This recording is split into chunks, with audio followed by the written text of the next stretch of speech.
morning, I'm Siu. Some of you may know me, some of you may not. Today, I'm going to let you know more about me because I'm going to share my Australian experiences with you. Before I am a teacher, I went to Australia for working holiday. What is working holiday? It's a visa that allows you to work in Australia. You work hard, you earn money, and then you go relax. Go for a road trip, go skydiving, and you spend your money. That's holiday. So this is why it calls working holiday. And there are some specialties about Australia. Number 1, do you know where is Australia? Australia is in the southern hemisphere of the Earth, which means the seasons in Australia are opposite to the seasons in Taiwan. Can you picture a very hot Christmas? The Santa wears short and surfing kangaroos pulling a sheep. Wow, which is totally different from the Santa we know, right? Number 2, what's Australia's capital? Option 1, Sydney, where you can see the earliest New Year fireworks every year. Or option 2, Melbourne, which has been ranked the world's most livable city every year since 2011. The two big cities wanted to be the capital of Australia. To keep peace, the federal government chose another city right between Sydney and Melbourne as Australia's capital, which is Canberra. Maybe you haven't heard the name before? Number 3, what special animals are in Australia? Kangaroo. Kangaroo. A standing kangaroo is as tall as a man. They are strong, and their legs and tails are powerful. Wallaby. Wallaby. A wallaby is smaller and cuter than the kangaroo. Can you see the difference? The left one is a kangaroo, and the right one is a wallaby. Wombat. Wombat. Millie, breakfast! Come on, Millie! A wombat is a type of marsupial. The joey stays in its mother's pouch for months to grow up, just like kangaroos and koalas.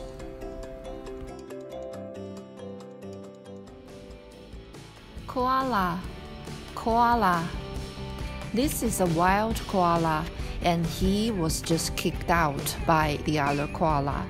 He was crying. Do you have any idea what sound does a koala make?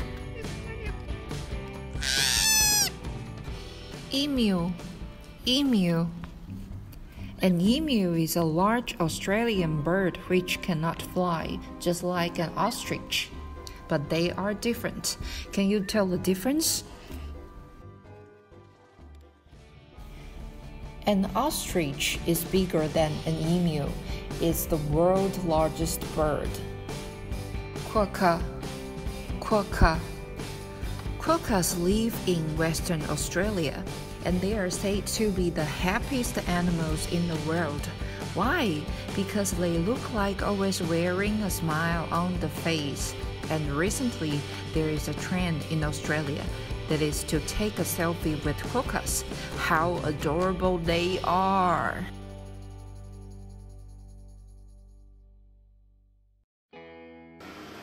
I stayed in Australia for almost 10 months.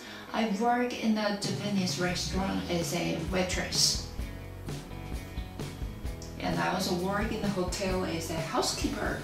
Housekeeping! And I also work in an apple farm as an apple picker.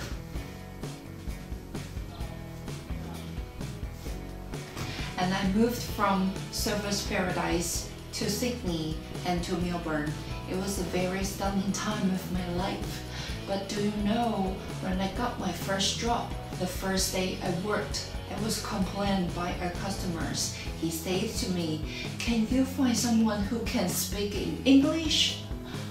Oh my god, what was going on? Why did that happen? Can you make a guess? Since it's my first day to work, I was not familiar to the menu of foods or drinks. I was completely out of situation, so I went for help as fast as I could. What's more, the Australian English is different from the American English we learn in Taiwan. They use British English because they were once ruled by the UK. Also, there's a very strong accent which is different from British English or American English. Besides, Australians like to create their own language, which is hard to understand for people who live outside Australia. Let's look at some examples.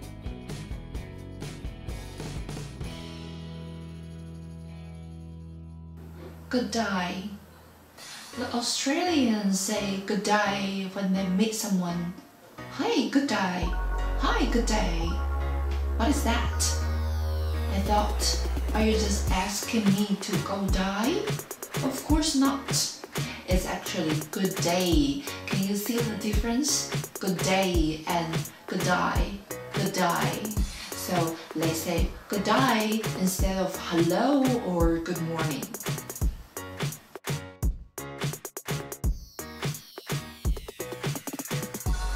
If you go to the supermarket, you may hear the clerk say, "Good day, mate. What can I do for you, mate? What do you need, mate? See ya, mate. What is mate?" Actually, it's M-A-T-E in classmate or roommate. They use the mate to address people. Do you see that, mate?